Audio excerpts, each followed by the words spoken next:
Hey everyone, how are you all? I'm Pratibha Singh and I welcome to all of you to my YouTube channel. Okay guys, तो चलिए start करते हैं हमारे SSC CGL के important words. Okay and अभी तक अगर आपने ये चैनल को सब्सक्राइब नहीं करा है तो गाइस सबसे पहले तो इस चैनल को सब्सक्राइब कीजिए क्योंकि यहाँ पर आपको मिलने वाले हैं daily updates for your upcoming exam. Okay guys, और ये जो वर्ड लिस्ट है आपके सारे एग्जाम्स के लिए बहुत important. It's not about only SSC CGL.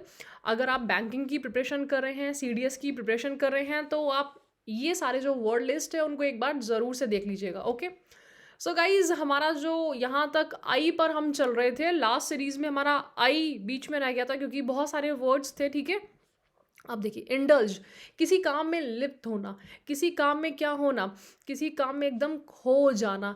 So I indulged myself in study. तो आपने अपने आप को लिप्त कर दिया है, आपने अपने आप को क्या कर दिया है, किसी चीज़ में खो दिया है, इंडल्ज कर दिया है, यानी कि उस चीज़ में आपने अपने आप को कंफर्ट जोन में आ चुके हो. जैसे कि ये क्या करिए, she is indulging her self in eating something, eating cake. Okay so this is अपने आप को ग्रेटिफाई करना, सेटिस्फाई, इंडल्ज, लिप्त हो जाना, खो जाना किसी में. नेक्स्ट आपका अच्छा टर्म है, ये इंपॉर्टेंट टर्म हम कह ही सकते हैं, इंडोलेंट. सो इंडोलेंस क्या होता है? Indolence, this is idle, lazy, listless, languid. तो ये क्या है? हमारा बहुत ही क्या होना, आलसी होना. सो गाइज, इम्पॉर्टेंट टर्म है. अब इसको याद कैसे कर सकते हैं? अगर डोले शोले नहीं बनाते हो, जिनके डोले शोले नहीं होते हैं वो कैसे होते हैं? यानी कि मैं बाइसेप्स वगैरह की बात कर रही हूँ, बॉडी बिल्डिंग की बात कर रही हूँ. अगर वो नहीं होते हैं तो लोग आलसी होते हैं, लेज़ी होते हैं. सो अच्छा, अब इसमें इस सीरीज में कुछ वर्ड्स आते हैं जैसे कि एक हो गया है इंसोलेंट. ओके, एक होता है इम्प्यूडेंट, एक होता है इम्प्रूडेंट. अब इसी में अगर मैं कर दूं प्रूडेंट, तो ये 4-5 वर्ड्स मैं हमेशा एक साथ सिखाती हूँ. बताइए गाइस, मैंने आपको काफ़ी बार बताया है. अगली सीरीज में मैं आपको बताऊंगी इन सारे वर्ड्स के मतलब क्या है. इंडोलेंट आलसी होता है, इंसोलेंट बता देती हूँ मैं, रूड. इसके एग्जाम्पल्स आपको देने हैं. इंसोलेंट रूड को बोलते हैं, इम्प्यूडेंट भी रूड को बोलते हैं. इम्प्रूडेंट जो होता है नॉट वाइस होता है, प्रूडेंट वाइस होता है. हल्का सा आपको बस सिर्फ मैंने एक बार बताया एग्जाम्पल्स एंड अभी एक्सप्लेन नहीं करा है. तो गाइज आई होप कि आपको याद आ गया होगा. एग्जाम्पल्स कमेंट बॉक्स में देने हैं. इंडिस्पेंसिबल, इंडिस्पेंसिबल होता है something which is very important. जैसे कि भाई teaching is indispensable for me, it is very essential, it is requisite, unavoidable. Okay, this pen is indispensable. Suppose मुझे किसी ने ये पेन जो है वो गिफ्ट किया तो मैं क्या बोलूँगी? This is indispensable. मैं इसको खो नहीं सकती हूँ, मैं इसको क्या नहीं कर सकती हूँ. अब something which is important. Okay, अब मेरे लिए ये मोबाइल है. आजकल आप सब लोगों के लिए मोबाइल फ़ोन जो होता है वो बहुत ही इंपॉर्टेंट होता है. तो mobile phone is indispensable to all of you. Okay, which is required something. Oxygen is indispensable, water is indispensable, जो कि चाहिए ही चाहिए होता है. ओके सो इंडिजेंस क्या कहलाती है? अगर कोई चीज़ डाइजेस्ट नहीं कर पा रहे हो तो वो क्या है? गरीबी है ना. सो इनडाइजेंस क्या होता है?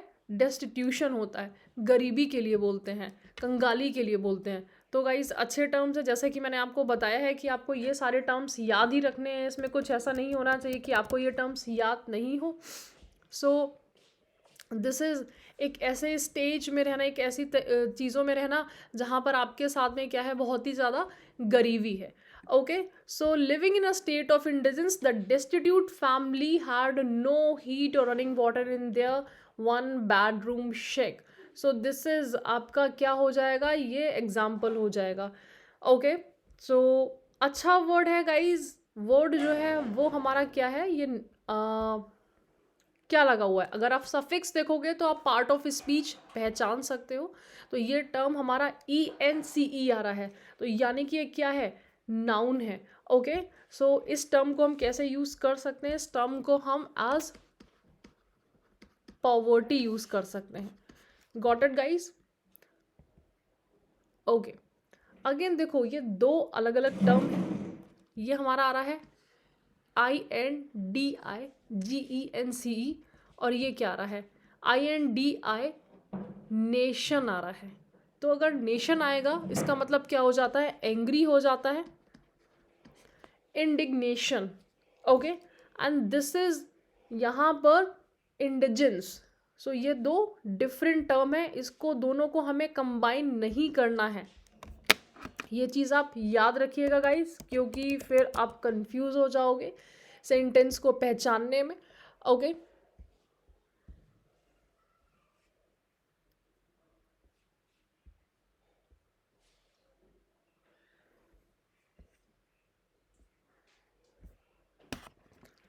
तो गाइज इसको याद रखिएगा।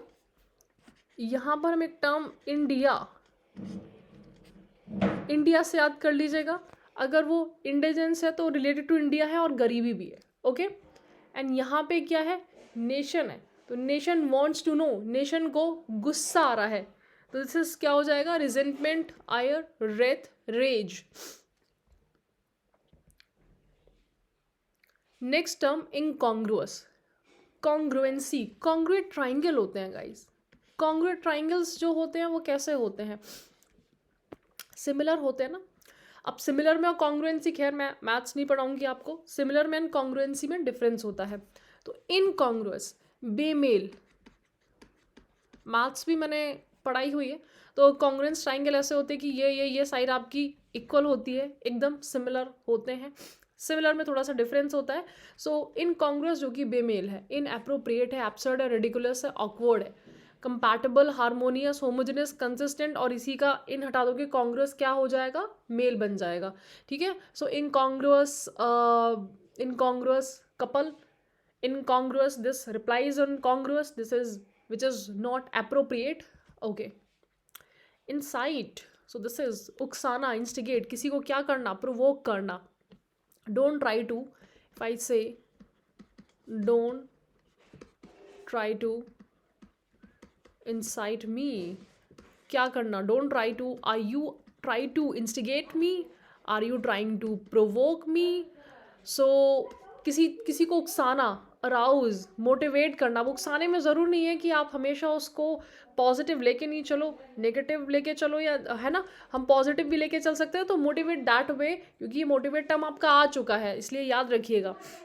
इम्प्यूट, इम्प्यूट काफ़ी अच्छा टर्म है। इफ़ यू इम्प्यूट समवन, आप किसी को क्या करते हो, किसी को पुट करते हो, यानी कि उस पर्सन पर आरोप लगाते हो कि उसको रखते हो। पुट माने if you put something that means रखना, है ना। अब क्या रख रहे हो, इम्प्यूट कर रहे हो, तो यानी कि आरोप रख रहे हो, आरोप लगा रहे हो। तो this is the way you can remember this term, if you impute someone, तो यहाँ आप उस पर आरोप लगा रहे हो। एट्रीब्यूट, स्क्राइब, चार्ज, इंडिक्ट, अच्छे टर्म हैं गाइज। ये सारे टर्म्स ऑलरेडी आए हुए हैं, तो इसीलिए याद कर लीजिएगा, ऐसा नहीं हो कि आप इनको याद नहीं रख पाओ। इम्प्यूटेशन, चार्जेस, जो होता है कि they got imputation of murder, so उन पर आरोप लगाया गया। ही गॉट इम्प्यूटेशन, TION से ये नाउन बन गया है, आरोप। इम्प्यूडेंस, मैंने अभी ये टर्म जो था वो आपके साथ में शेयर करा था, कहाँ पर, देखिए गाइज, ये टर्म मैंने शेयर करा था आपका यहाँ पर, देखिए, इम्प्यूडेंट। मैंने बताया था ये इंपॉर्टेंट टर्म है, तो ये क्या हो जाएगा, this one will be rude. ठीक है, सो ये हमारा क्या आ रहा है, दिस इज इम्प्यूडेंस। इम्प्यूडेंट आपका एडजेक्टिव हो गया है, इम्प्यूडेंस क्या हो गया है, बेशर्माई। तो दृढ़ता, ये दिस इज ये बन चुका है हमारा, ENC से क्या बन चुका है, मैंने अभी इसी वीडियो में बताया था, noun. So I didn't like her impudence, मुझे उसकी बेशर्माई पसंद नहीं आई। सॉसीनेस, इम्पर्टिनेंस, मैंने ये तब भी बताया था आपको, इम्पॉर्टेंट टर्म है। इंसोलेंस भी मैंने उसी स्लाइड में बताया था। तो ये क्या हो गया, एकदम दृढ़ हो जाना कि नहीं, जैसे कि मम्मी से मना कर देते हैं कि ये काम तो हम नहीं करेंगे, ये हमसे नहीं होगा, okay, I not do this work, okay. Submissive क्या हो जाएगा, सबमिसिवनेस, सबमिसिव कैसे होते हैं, जब एकदम दबते हैं किसी से, दब्बू को बोला जाता है सबमिसिवनेस। मॉडेस्टी यानी कि आप, मॉडेस्टी है यानी कि झुक सकते हो, ओके। मीकनेस भी आपकी दयालु नेचर आ जाता है, मीकनेस है, विनम्र है। तो इम्प्रूडेंस अच्छा टर्म है गाइस। इम्पायस, इम्पायस क्या होता है कि बेधर्मी, अधर्मी। पायस माने होता है हमारा रिलीजियस, अच्छा टर्म है, आता है। और इम्पायस होता है not religious. So not religious, ये मैंने जिफ लगाया था। अब ये तो खैर पायस हो गए हैं, एम्पायर्स जो कि कहते हैं विधर्मी, कपटी, पापी, ओके। इम्पैचुअस, पेट में जब हमारे चूहे दौड़ते हैं तो हम कैसे हो जाते हैं, इम्पैचुअस हो जाते हैं।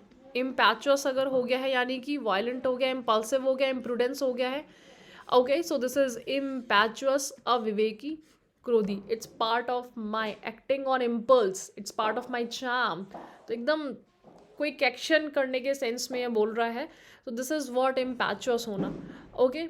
इम्पेडिमेंट, तो कहीं पे पैर अड़ा देते हो, पेडिमेंट दैट मीन्स बाधा होना, हर्डल होना, ऑब्स्ट्रक्शन होना। Impediments, it does not matter how many impediments you face in your life. If you cross, if you have if you have not impetuous, but if you have impedance in your behavior, then you can clear all the here impediments of your life. Got it guys? कि ज़रूरी नहीं है कि यहाँ पर आपके life में कितने इम्पेडिमेंट्स हैं, कितने हर्डल्स हैं, कितने ऑब्स्ट्रक्शंस हैं, कितने हिंड्रेंसेस हैं। अगर आपके अंदर दृढ़ता है, if you have perseverance, then guys you can qualify, you can clear all the hurdles of your life, okay. So guys बाधा के लिए बोलते हैं इम्पेडिमेंट, ओके। दिस इज अच्छा टर्म है ये, दिस इज, ये आप ना आई से याद रखिएगा, आई, आने वाला है, आई, ठीक है, आना, तो ये आई, गॉट इट। एमिनेंट, क्योंकि इसमें ना आपके होमोफोन्स थोड़े से हो जाते हैं। तो एमिनेंट क्या होता है, जो कि अभी होने वाला है। जैसे कि क्या लग रहा है, वर्ल्ड वॉर 3 जो है उसकी सिचुएशन काफ़ी बन रही है। World war 3 is eminent, world war 3 आपका होने वाला है, एमिनेंट जो कि होने वाला है, इम्पेंडिंग है, ब्रूइंग है, ओवरहैंगिंग, अप्रोचिंग है, लग रहा है होने वाला, अभी तक हुआ नहीं है। इसी में आपका टर्म होता है एमिनेंट। अब गाइस मुझे फटाफट से ये जो टर्म है इसकी स्पेलिंग, नॉट स्पेलिंग, मुझे इसका मतलब बताइए। इमैक्युलेट, देखिए कैसा लग रहा है, ये जो फायर है ये कैसा लग रहा है, इमैक्युलेट, अनसलीड, स्पॉटलेस, अनटार्निश्ड। कैलकुलेशन करते हो 2 × 2 + 4 कितना हो गया, है ना, आंसर दोगे इमैक्युलेट है, कोई गलती नहीं है, सारे टर्म्स आपके सही हैं। इम्बेसाइल होता है, कैसा होता है, जो कि बेचारा बेवकूफ़ होता है, वीक होता है। अब यहाँ पर जब सनाइल हो जाते हैं, सनाइल माने आपके 60+ एज पे कैसा हो जाता है, डॉटेज, यानी कि क्या हो जाता है, सठियाना हो जाता है। सठियाना यानी कि मेमोरी हमारी वीक हो जाती है, तो इम्बेसाइल हो जाते हैं, ओके। इग्नोमीनियस, कोई आपको करता है इग्नोर, पार्टी में जाते हो अगर कोई इग्नोर करता है तो बिहेवियर कैसा हो जाता है, इग्नोमीनियस हो जाता है, डिसग्रेसफुल हो जाता है, शेमफुल हो जाता है, डिसऑनरेबल हो जाता है, ओके। सो फेलियर जब होते हैं उसके बाद कैसा लगता है, इग्नोमीनियस लगता है। सो इग्नोमीनियस, एक चीज़ और याद रखिएगा, अगर OUS लगा हुआ है गाइस तो ये हमारा एडजेक्टिव है, ओके। चलिए, okay guys, thanks for watching. तो अभी यहाँ पर आपके आई से सारे वर्ड्स कंप्लीट होते हैं। I hope you enjoyed this session, and if you enjoyed this session, so guys please hit the like button, subscribe to my YouTube channel, and thanks for watching. And yes guys, if you have any question तो मेरा जो Telegram channel है वहाँ पे update कर सकते हैं। Thank you guys.